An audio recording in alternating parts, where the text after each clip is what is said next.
जो सवाल है इसमें कह रहे फॉस्फोलिपिड क्या है? आवाज इको हो रही है शायद।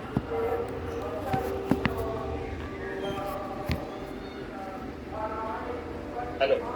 जी जी हाँ ठीक है। Phospholipid of the cell membrane, मैंने पहले बताया था सेल मेम्ब्रेन में जो अपना, इसका सही आंसर सी है। इसका सही आंसर सी है। जिसने गलत किया वो अपना सही कर ले। इसका सही आंसर जो है सी है। क्या कह रहा है? Phospholipid of cell membrane. पहले क्लास में मैंने बताया था कि जो सेल मेम्ब्रेन है वो सेल मेम्ब्रेन जो फॉस्फोलिपिड है उसमें एक पोर्शन फॉस्फेट का है, एक पोर्शन लिपिड का है। फॉस्फेट जो होता है पोलर होता है, लिपिड जो होता है नॉन पोलर होता है। क्योंकि दोनों एक ही मॉलिक्यूल में पोलर मॉलिक्यूल और नॉन पोलर मॉलिक्यूल दोनों हैं, तो ऐसा मॉलिक्यूल जिससे पोलर भी पाया जाए और नॉन पोलर भी पाया जाए तो ऐसे मॉलिक्यूल को हम एम्फीपैथिक कहते हैं। ठीक है ना? वो हाइड्रोफोलिक होगा ना हाइड्रोफिलिक होगा, वो होगा एम्फीपैथिक। तो इसका सही आंसर तीसरे का सी है। सी लगा लो। तीसरे का आंसर सी है।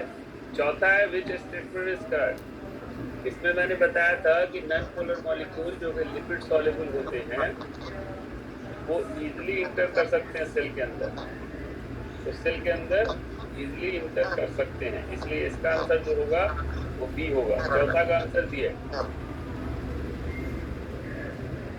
ठीक है, चौथा का आंसर बी है। फिर बताया था कि ट्राइग्लिसराइड जो है वो कॉम्बिनेशन है इसका, इसमें 3 फैटी एसिड और 1 ग्लिसरॉल मॉलिक्यूल होता है। एक ग्लिसरॉल मॉलिक्यूल के साथ 3 फैटी एसिड जुड़े होते हैं। पांचवा का सही आंसर सी है। ठीक,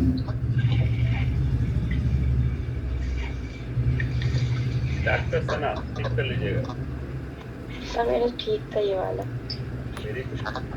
छठा जो आंसर है, याद तुम सारे नोट जिसने पढ़े हैं उसने सही किया होगा। हकीम अजमल खान के फादर का नाम हकीम महमूद खान था, है ना? इसका आंसर होगा बी या सेकंड नंबर, 6 का बी। और तारिजुद्दीन के नोट्स में दिया हुआ है कि बकरात किस खानदान से ताल्लुक रखता था, तो अस्कलिबूस की 16वीं औलाद था ये, है ना? अस्कलिबूस के खानदान से। इसका भी आंसर बी है। साउंड इको हो रहा है। सातवां का आंसर भी बी है या सेकंड नंबर है? साउंड इको हो रहा है, साउंड इको हो रहा है। डॉक्टर सना अपना म्यूट करिए। हाँ म्यूट कर लो, अदरवाइज जो है वो इसमें आ जाएगा। आंसर लगाते रहिए। हाँ, और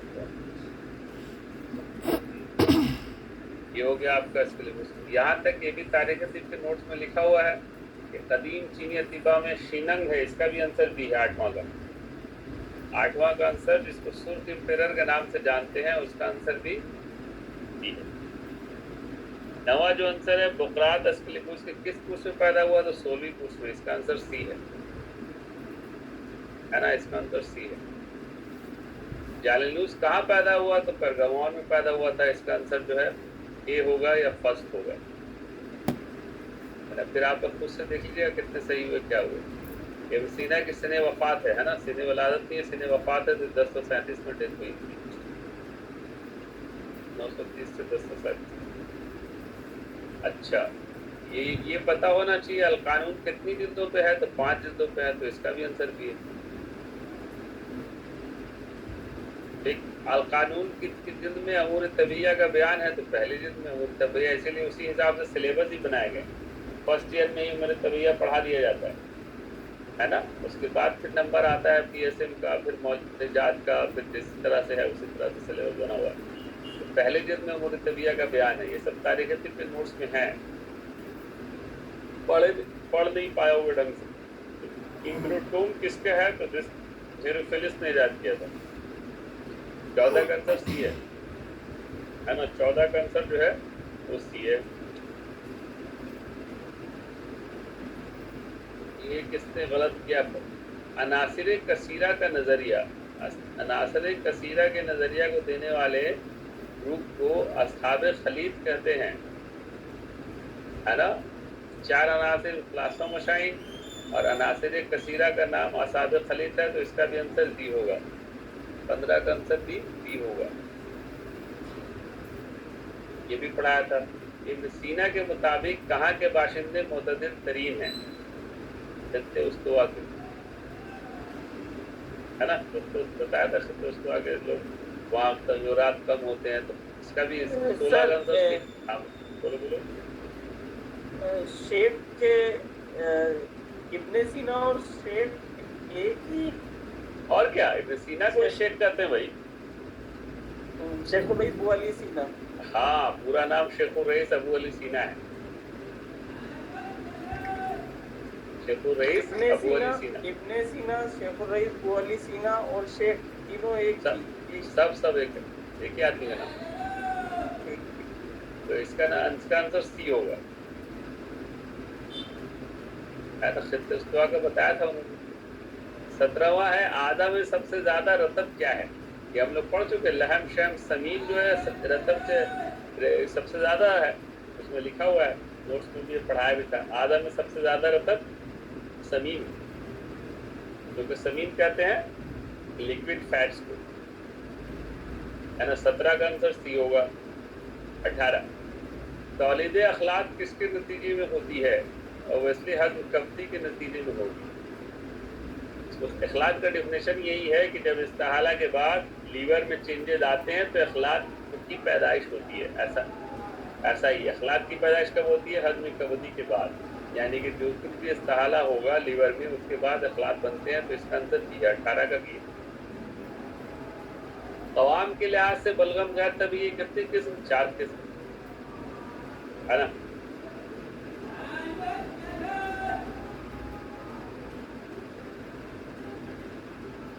आधा रईसा का शुमार, देखो ये है टेक्निकल क्वेश्चन। आधा रईसा का शुमार किसमें होता है? हमने पढ़ा था कि आधा मुफरदा कहें या आधा बसीत कहें या आधा मुतशाबितुल अज्जा कहें। एक तो पहले समझ लो कि तीनों एक ही बात है। आधा मुफरदा, आधा बसीत, आधा मुतशाबितुल अज्जा, ये तीनों एक ही बात है। आधा मुफरदा को ही कहते हैं। अब रही बात जो आधा रईसा है, चाहे दिमाग है, चाहे जिगर है, चाहे कल्ब है, चाहे किडनी है, ये वो आज़ा है जिसमें सारी चीज़ पाई जाती है। आधा मुफरदा में लैम भी है, शहम भी है, उरूक भी है, ये सब आधा है। और जब हम आधा मुरक्कब की बात करते हैं तो इन सब चीज़ों से मिलकर बनी होती है। तो लीवर में भी क्या है? लीवर में ब्लड सप्लाई है, लीवर है जो मसल्स हैं उसमें, है ना।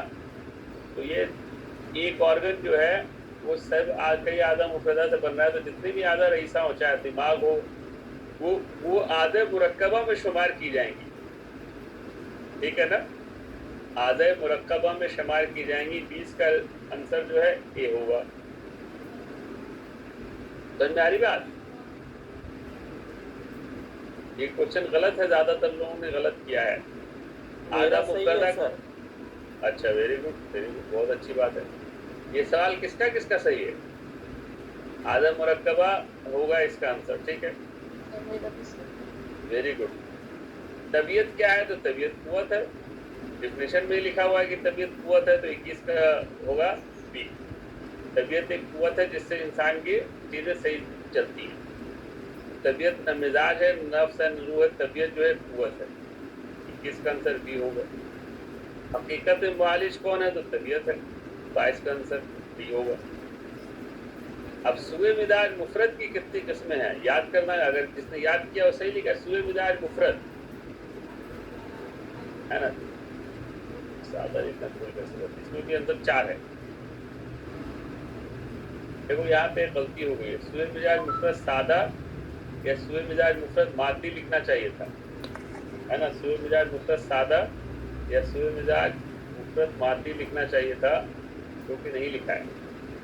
फिर भी आंसर 4 ही लगाया, क्योंकि 4 ऑप्शन ही है ना। सुए मिजाज मुफरद मादी या सुए मिजाज मुफरद सादा। सुए मिजाज मुफरद, अगर यहाँ पे ऑप्शन 8 होता ना, यहाँ पे समझ लीजिए, अभी तो खैर नहीं है, ठीक है, 3 है, 4 है, 2 है, 5 है।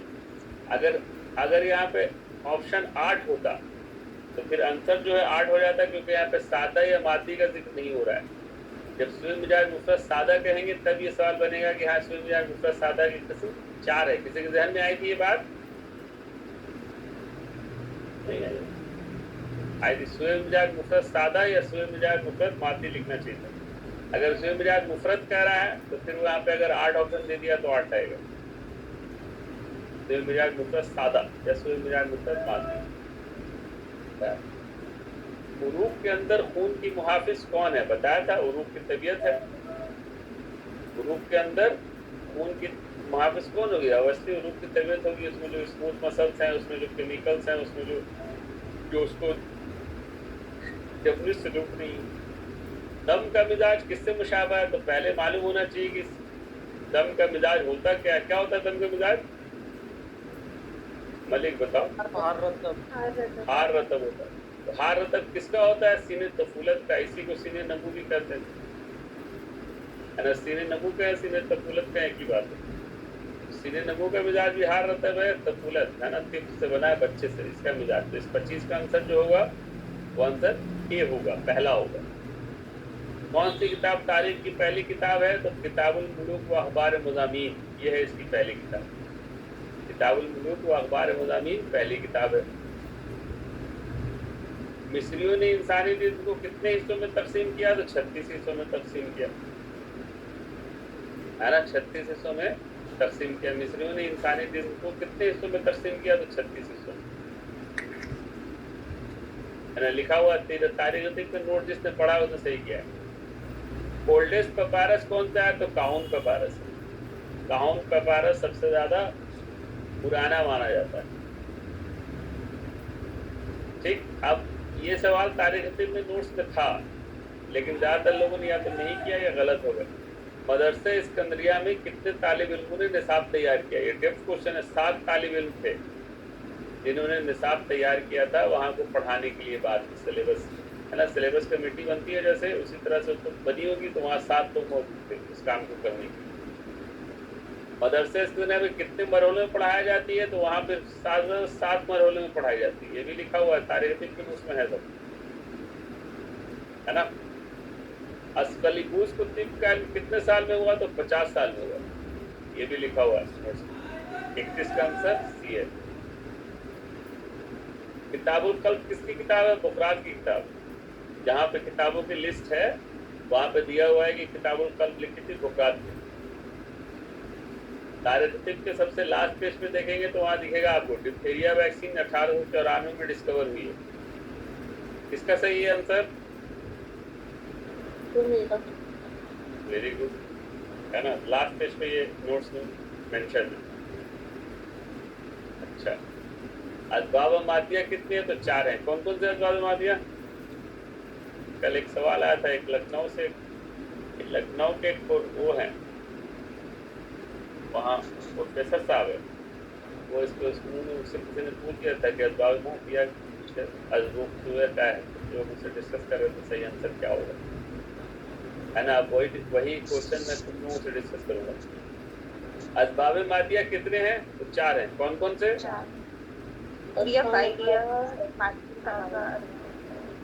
अरे क्या आंसर आ रहा है? अखलात आजा अरवा। हाँ, अरकान आजा अखलात अरवा, ये है ना। अरकान आजा अखलात अरवा, ये है 4। इसमें से मौजू बईद कौन कौन सा है? वेरी गुड, वेरी गुड, अरकान का। और मौजू करीब है आजा और अरवा, है ना। हाँ, तो डिजीज किसमें पैदा होगी? डायरेक्टली आजा और अरवा में, आजा और डायरेक्टली, और इनडायरेक्टली अरकान और अखलात। अब वो असबाब ये पढ़ाया था, समझाया भी था, वो असबाब जो असरअंदाज होकर इंसान की सेहत को या मर्ज को कायम करते हैं असबाब फाइलिया कहलाते हैं, है ना। जिसका गलत है तो सही कर लेगा। असबाब फाइलिया कहलाते हैं। किस पे असरअंदाज होते हैं? तो मादिया पर। और जो असरअंदाज होते हैं उसको हम असबाब फाइलिया कहते हैं। असबाब तमामिया जो है अपना अफाल है, मिजाज बहुत तरकीब है। कीमिया दानों का गुरु, कीमिया दानों का गुरु वही है जो जिन्होंने बताया था गंधक नमक, है ना, रोगन। और वो आता है तुम्हारे, अगर हम लोग नहीं याद है तो फिर कहाँ से याद करेंगे? 5 3 8 2 10 11, तो ये 11वें गिरोह में आएगा, है ना। 11वां गिरोह, इसका आंसर होगा 36 का पहला। ये सवाल देखिए, एक मैंने बताया एतदाल के लिहाज से मिजाज की कितनी किस्में? दो किस्म है ना, मुतदिल गैर मुतदिल। तो इसका आंसर बी होगा, 37 का आंसर बी होगा। इत्तेदाल के लिहाज से मिजाज की दो किस्में हैं, मुतदिल और गैर मुतदिल, बस। तो दो ही आंसर लगाना था। इनमें सबसे हार आजा, देखिए सबसे हार आजा हम लोग क्या पढ़े, कल्ब। कल्ब के बाद पढ़े लहम, है ना। कल्ब के बाद लहम का नंबर है, यहाँ पे कल्ब नहीं दिया हुआ है। जबात, अज़्म, ये सब वारिद है, दिमाग को भी उसी में कंसीडर करते हैं। तो इसका आंसर बी होगा, 38 का आंसर बी होगा। 38 का सही आंसर बी है ना। अब कौन सी शिद्दत इखलात में शामिल नहीं है, तो हमें पता होना चाहिए कि जौहर उनसुरिया है या जौहर इस्तफुसिया है, चाहे रतूबत गरीजिया है, ये सब इंट्रासेलुलर फ्लूइड है। इंट्रासेलुलर फ्लूइड को ही जौहर उनसुरिया, जौहर इस्तफुसिया और रतूबत गरीजिया कहते हैं। और जो भी इंट्रासेलुलर फ्लूइड्स को इखलात में कंसीडर नहीं किया गया है, तो इसका आंसर होगा डी। 39 का आंसर डी होगा, है ना। जिसका नहीं सही है वो सही कर लो। अबू सैल मसीह के मुताबिक बलगम का मिजाज, हार रता बताया था उन्होंने। हाँ, बलगम होलू का मिजाज क्या है?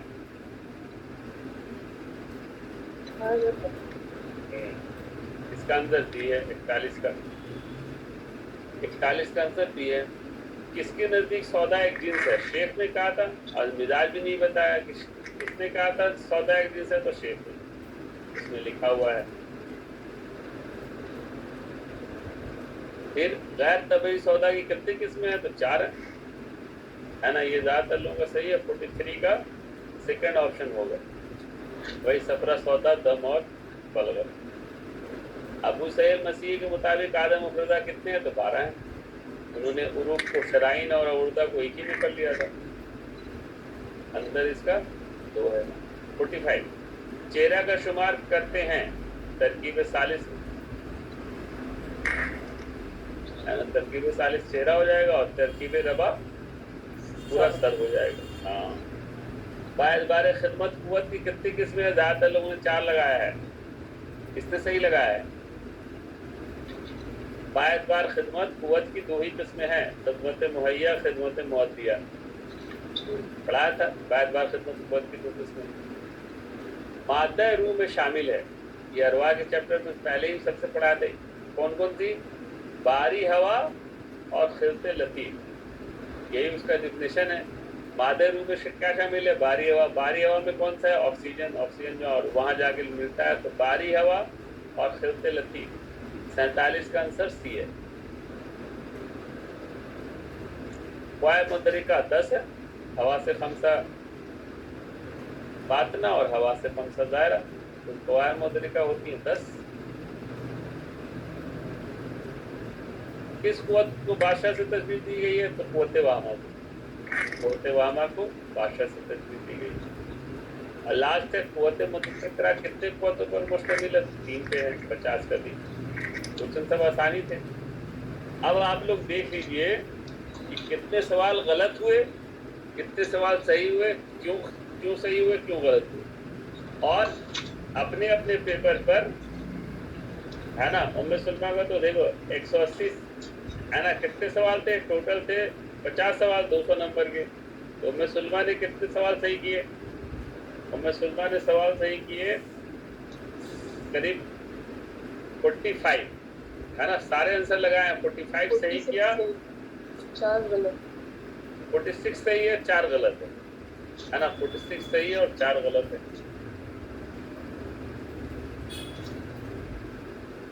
इसी तरह से कितना, चलो दोनों में क्या होता है मुसलमा का बता देते। इसलिए आप लोग जो है अपने हिसाब से कौन से सवाल गलत हो गए और कौन से सवाल सही हो गए, कितना नंबर आया, है ना। रोमाना देख लीजिएगा कितने, है ना, रोमाना है, मलिक है, सना है। अब आप अपने से करेक्शन करके आपको देखना है कि कौन से सवाल गलत हुए, क्यों हुए, और जो सही है उसके 4 नंबर दे अपने आप, और जो गलत है उसके 1 नंबर माइनस कर लीजिए। देख लीजिए कितने नंबर आए। उम्मे सुलमा को मैंने बता दिया। अब जैसे तुमने सारे सवाल किए और 4 गलत हो गए, है ना, 4 गलत हो गए, तो इसमें अगर ज़्यादा सवाल आपसे हो रहे हैं कंफर्म, अब कुछ सवाल में कंफ्यूजन है तो उसमें आंसर लगा देने में फायदा है। एक भी सही हो जाएगा तो 4 क्वेश्चन को मेकअप कर लेगा, और 2 सही हो जाएंगे तो प्लस में हो जाएगा। लेकिन अगर ज्यादा सवाल गलत, जैसे मान लीजिए किसी को लग रहा है कि 30 सवाल मेरे सही हैं, बाकी गलत होने वाले हैं, तो उसमें तुक्का न लगा के छोड़ देना है, अदरवाइज माइनस नीचे चले आएंगे मार्क्स।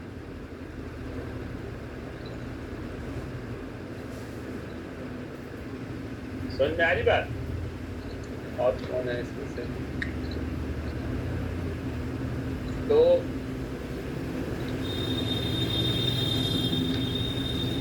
सबके मार्क्स जो हैं 50% से बेहतर है, ये अच्छी बात है। 50% से बेहतर है, ऊपर है। हाँ, ये बता सकता हूँ कि सबके मार्क्स जो हैं 50% से ऊपर हैं, है ना, 100 से ऊपर है मार्क्स। तो ये अच्छी बात है, अच्छी अलामत है।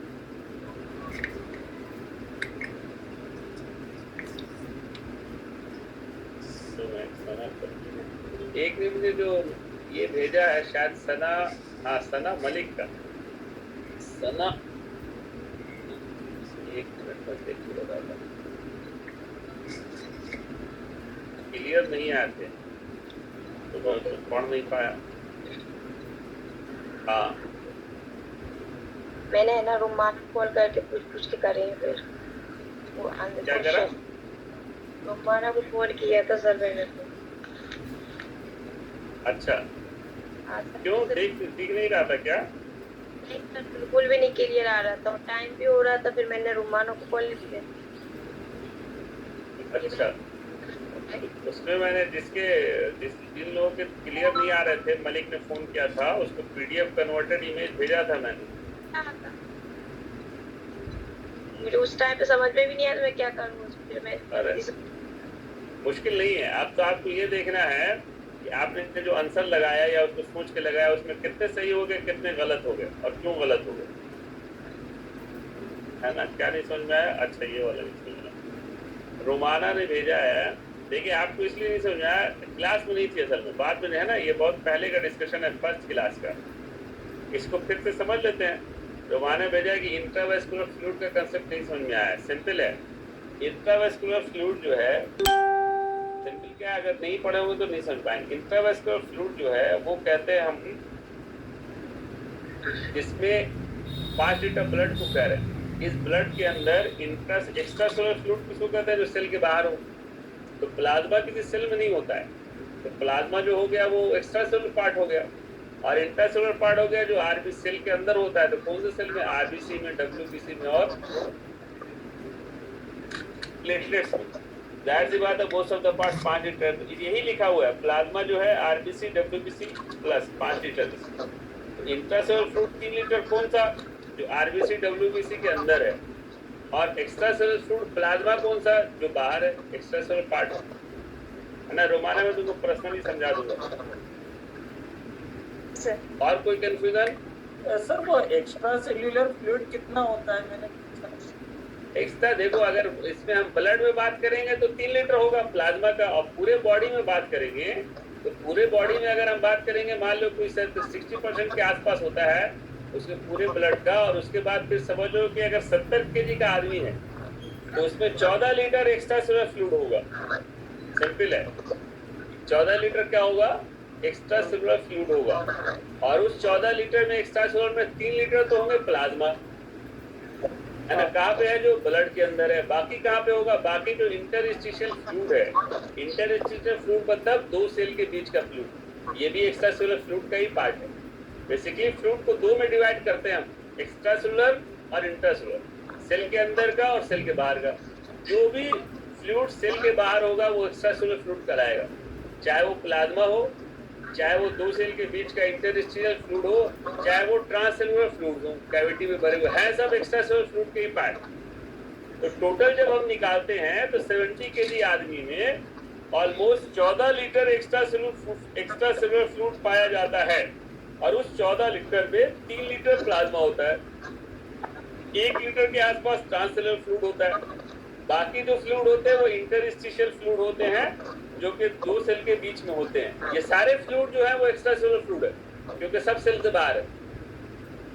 और सेल के अंदर जो होगा इंटरसेल फूड जो सारे सेल के अंदर पाए जाते हैं वो ऑलमोस्ट होते हैं 28 लीटर के आसपास, 28 लीटर। अगर 70 केजी का आदमी है तो इसमें 28 लीटर इंटरसेलुलर फ्लूइड ही होगा, यानी कि ज्यादा होगा, ऑलमोस्ट डबल होता है एक्स्ट्रा सेलुलर फ्लूइड के मुकाबले। समझ में आ रही बात मलिक? जी सर। हाँ, किसी सवाल में कोई? हाँ बोलो बोलो। मेरे मार्क्स कितने? कौन पूछ रहा है? सुलमा, मैंने बताया तो तुम्हारे मार्क्स जो हैं टोटल मार्क्स 125 है मेरे पास। सर 180 हो रहा है। अगर उसमें एक क्वेश्चन और अगर तुम्हारा सही होगा तो फिर 180 हो जाएगा। सर 4 गलत है तो उस हिसाब से 180 है। 4 गलत के हिसाब से 180 नहीं होगा। 4 गलत के हिसाब से 180 ऐसा नहीं हो सकता है कि जब तुम उसको अपने 46 को 4 से मल्टीप्लाई करो कितना आ रहा है? 180। हाँ तब हो जाएगा 184 माइनस 4 180 हो जाएगा। एक क्वेश्चन जो तुमने भेजा होगा हो सकता है इसको तुम्हारा क्रॉस के हिसाब से था, बता दे रहा हूँ मैं कौन से सवाल तुम्हारे गलत हुए होंगे। 4580 माइनस 4 5 सवाल गलत।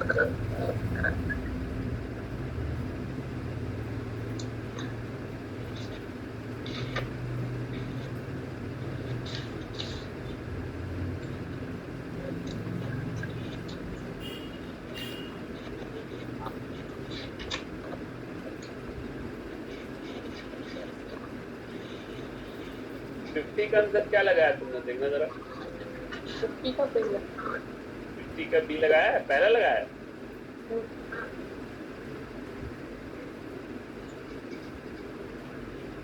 हाँ तो पहला जो लगाया तुमने तो 50 का ये आंसर गलत हो गया। कुव्वते मुतज़क्किरा की कितनी कुव्वतों पर मुश्तमिल है? तो 3 कुव्वतों पे होती है ये। सर मेरे पास वो लिखा हुआ है तो सही ना तो कहाँ पे तो लिखा हुआ है? वो पीडीएफ की आखिरी लाइन कट गई थी इसलिए तीसरा वो नहीं आया था उसमें, वो इसलिए लिखा है तुम्हारे पास में। वो सर ने जो पीडीएफ भेजा था ना उसमें वो आ नहीं पाया था, वो एक वो नहीं आया था तो इस वजह से 3 कुव्वतों पर मुश्तमिल है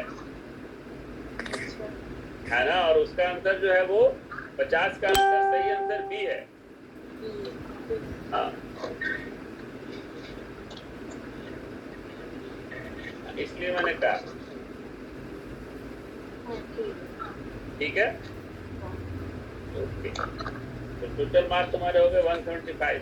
अच्छे मार्क्स हैं 175 में, मतलब 45 क्वेश्चन सही है तुम्हारे। 45 क्वेश्चन 50 में 45 मार्क्स, 45 क्वेश्चन सही हो तो बहुत अच्छा है। और क्या है ना। सबके मार्क्स मलिक तुम अपने टैली कर लेना, मुझे भेजना तुम्हारे कितने मार्क्स आए, है ना। मेरे पास वैसे लिखा हुआ है ना। डॉक्टर सना का भी लिखा हुआ है और रोमाना का भी लिखा हुआ है। ये डॉक्टर सना जो हमारी सीनियर डॉक्टर सना 2 हैं, एक तो है तुम लोगों के आसपास के बैच की और एक करंट बैच की और राजस्थान की, तो तुम लोग नहीं जानते। दोस्त इस बैच पे 2 सना पर ले। ये अपने कॉलेज की है सना परवीन क्या? नहीं डॉक्टर सना जो है ना, सना बेगम है वो तो, डॉक्टर सना जो है हमारी क्लासमेट है। हाँ ये तो तुम्हारे क्लासमेट है। और दूसरी जो सना है वो उससे तुम लोग नहीं जानते हो, वो राजस्थान में है, वो राजस्थान में पढ़ती है, वहां से कर लीजिए आज सना परवीन तो यहाँ की नहीं।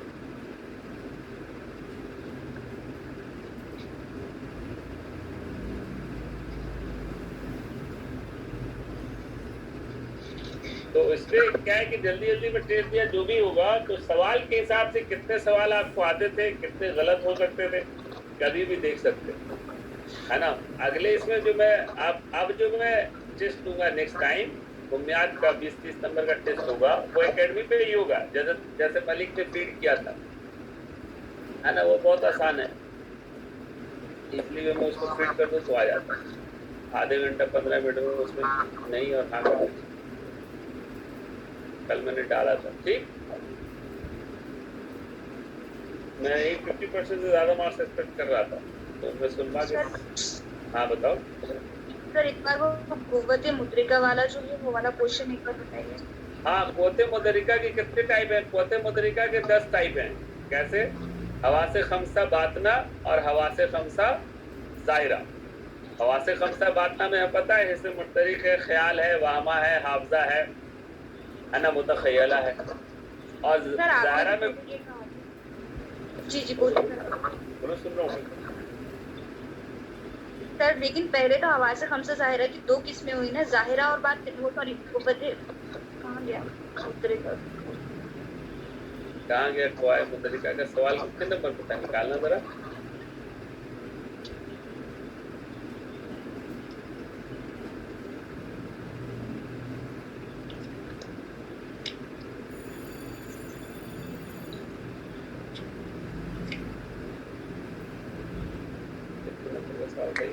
बात क्या है? हाँ, बाद में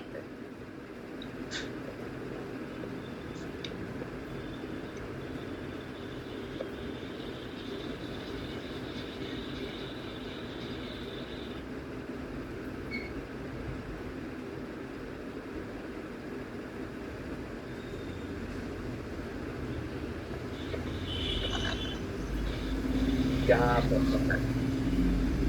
48 तक।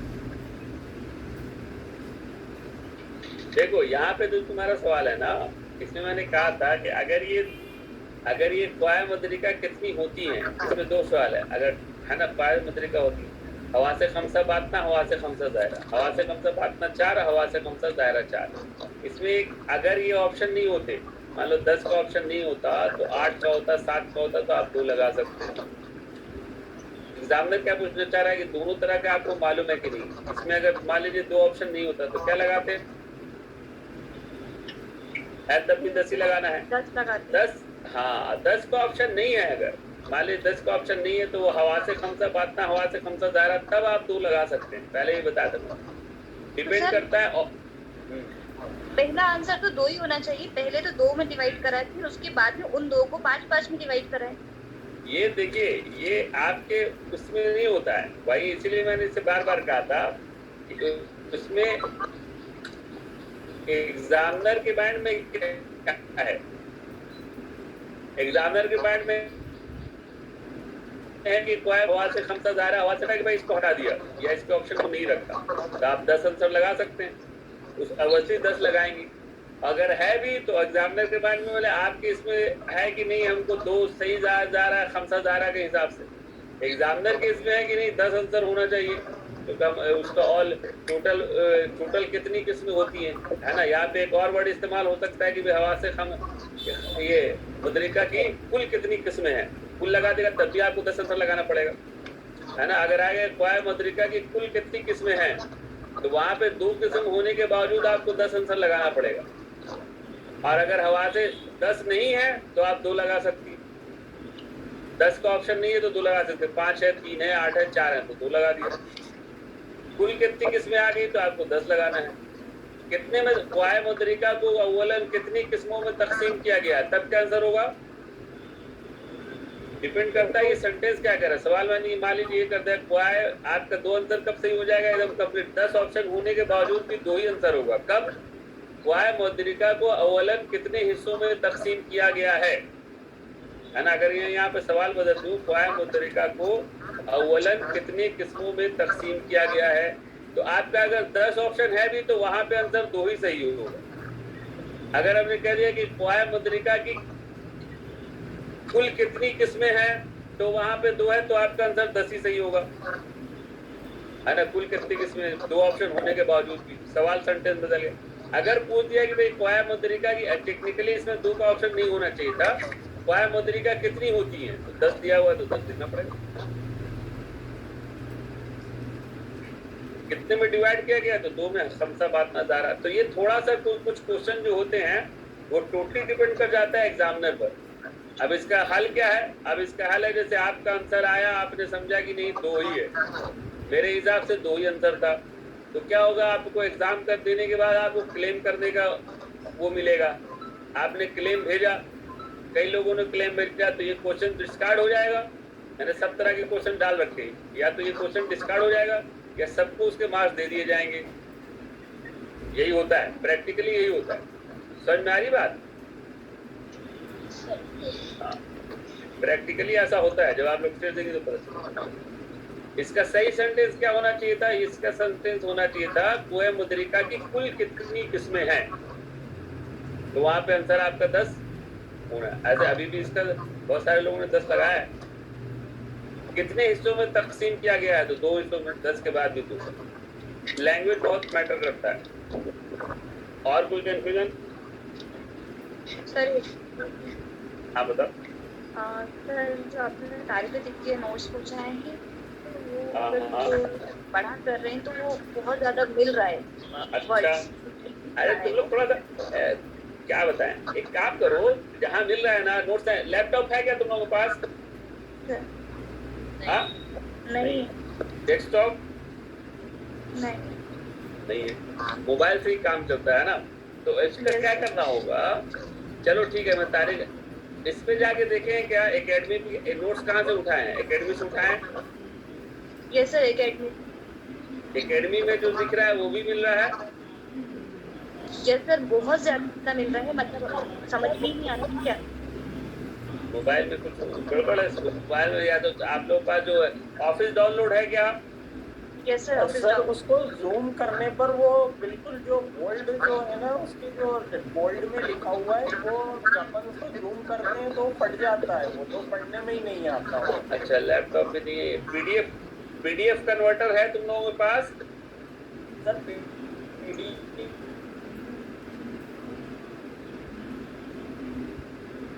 नहीं लिया है। पीडीएफ के नोट्स को मुझे फिर से पीडीएफ कन्वर्ट करके उसको उसमें भेजना पड़ेगा एकेडमी में या व्हाट्सएप पर, क्योंकि मेरे मोबाइल पे बहुत इजीली दिखता है, कोई प्रॉब्लम नहीं होती। यस सर इसमें वो पूरे नहीं लिख पाए, ना पढ़ पा रहे हैं। अच्छा, टेस्ट के बाद बता रहे तुम लोग नीचे वाली लाइन की मैसेज कितने है ना, कितने पहले भेजा था मैंने। अब एक काम करो, क्या काम करना है? अब काम ये करना है कि तारिक लतीफ के नोट्स को एडिट करके भेजना होगा, है ना। मुश्किल नहीं, वो मैं करके भेज दूंगा, पहले बताना चाहिए था, क्योंकि मेरे मोबाइल में खुलने में कोई प्रॉब्लम नहीं होती। अच्छा, लैपटॉप वगैरह में भी खुलने में प्रॉब्लम नहीं होती, इन सब चीज़ों को डेस्कटॉप पर क्लियर दिखता है। मोबाइल में दिक्कत आती है क्योंकि मोबाइल वर्जन जब लेता है तो उसको कन्वर्ट करता है वो अपने हिसाब से। जैसे कल मलिक को भेजा था मैंने, पीडीएफ कन्वर्ट करके जब भेजा था तो सही दिख रहा था, है ना। चलो उसको आज या कल में मैं भेज दूंगा। सर इसको ये अपने ग्रुप पर ही डाल दीजिएगा सर। क्या डाल दें? नंबर? नहीं हाँ तारीख का पीडीएफ ग्रुप पर ही डाल दीजिएगा। हाँ, ग्रुप पे डाल दें, व्हाट्सएप ग्रुप पे ना। हाँ व्हाट्सएप। एक मिनट,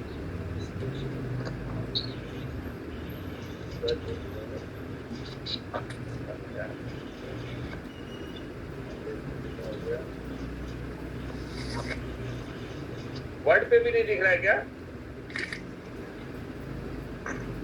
सर वो बोल्ड के चक्कर में सर वो प्रॉब्लम आ ही रही है सर। अच्छा, तो उसकी हेडलाइन जो है ना वो बोल्ड में जो की हुई है, बस वो चीज प्रॉब्लम करती है। जैसे ये तो क्लियर दिखता है, कि जो पॉइंट होता है वो बोलते तो फिर पॉइंट वो मिल जाता है। अच्छा, मोबाइल में मिल जाता है। जैसे ये देखो मैं तुमको दिखा रहा हूँ, इसमें जो है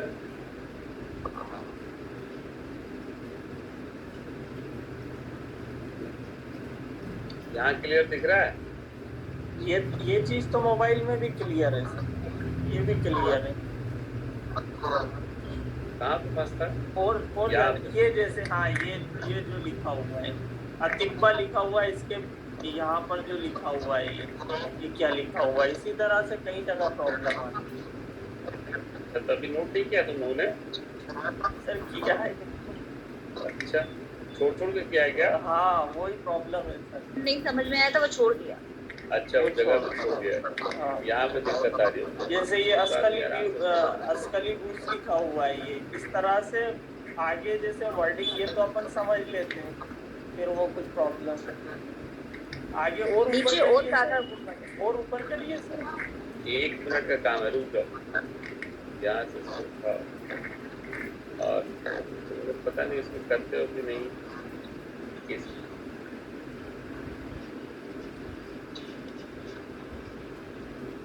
इसको वर्ड में कन्वर्ट कर लेना था।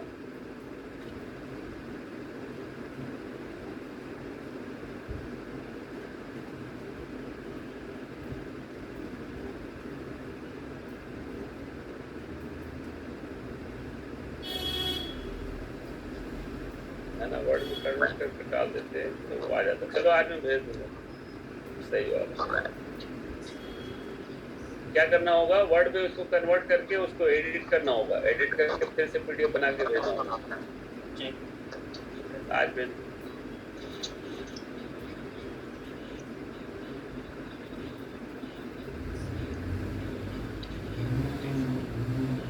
और कोई प्रॉब्लम?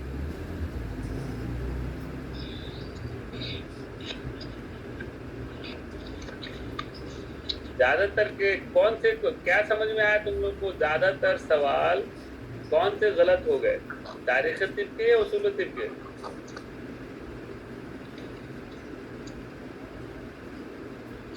अच्छा, तारीख के गलत हुए और सूर्य टिप वो गलत हो गए जो बहुत आसान थे, बस कुछ समझ नहीं पाए। हाँ, ऐसा होता है, ऐसा होता है। आसान क्वेश्चन गलत होने के चांस कभी कभी हो जाते हैं, थोड़ा सा या फिर हड़बड़ाहट में हो जाता है या हम ज्यादा दिमाग लगा देते हैं तो हो जाता है। सर अगली बार जो अपन टेस्ट लेंगे उसका सर जो वो टेस्ट लेने का जो तरीका है उसका डेमो क्लास अपन थोड़ा सा 10-1 मिनट के लिए एक बार देख लेंगे उसको। डेमो क्लास, हाँ ये भी सही कर, डेमो तो क्लास। उसमें सर वो सेव एंड नेक्स्ट का आता है, तो अपन जैसे पूरे बाद में अपन चेंज करना चाहें तो किस तरह से उसको कर लें थोड़ा सा एक बार, वो नहीं तो उस टाइम बहुत कम रहता है तो फिर वो उधर छूट जाता है। सेव एंड नेक्स्ट एकेडमी पे ना, हाँ ठीक है। हाँ अपन ने जैसे लगा दिया, अपन को लग रहा है कि बाद में अपन को उस क्वेश्चन को चेंज करना है तो ऑप्शन वगैरह कैसे क्या रहेगा? हाँ उसका ऑप्शन है भी कि नहीं है। हाँ वो चीज या तो नहीं बहुत तो एक बार बहुत सोच समझ के लगाया आदमी, क्योंकि वो सेव करने के बाद आगे बढ़ जाता है, हाँ वो चीज वो वापस नहीं आता। हाँ, हाँ सेव करने के बाद जो है वो आगे बढ़ जाता है। क्योंकि उसको सेव एंड नेक्स्ट करना ही पड़ेगा तब अगला क्वेश्चन आएगा। हाँ अगला क्वेश्चन आएगा, सेव एंड नेक्स्ट के बाद नहीं, next लेकिन अगर फिर से ऑप्शन अगर चेंज करना है तो प्रीवियस का एक ऑप्शन आ रहा था, तो प्रीवियस पे अगर कर रहे हैं तो वो क्वेश्चन फिर बैक आ जा रहा था, उसमें फिर हम ऑप्शन हाँ, हमने चेक previous किया। भी बगल में लगा रहता है। हाँ तो प्रीवियस पे तो करने अपन पे को वही तो देखना है सर, वो मोबाइल पे आ रहा है कि नहीं आ रहा। आ रहा ठीक है, बता आ रहा दो। मैंने चेक किया था। बता देंगे 10-15 मिनट पहले जो है उसका वो कर लेंगे। अगला जैसे जो टेस्ट होगा ना वो सिर्फ फुमियात का होगा, 20 या 30 नंबर का, 10-15 मिनट में खत्म।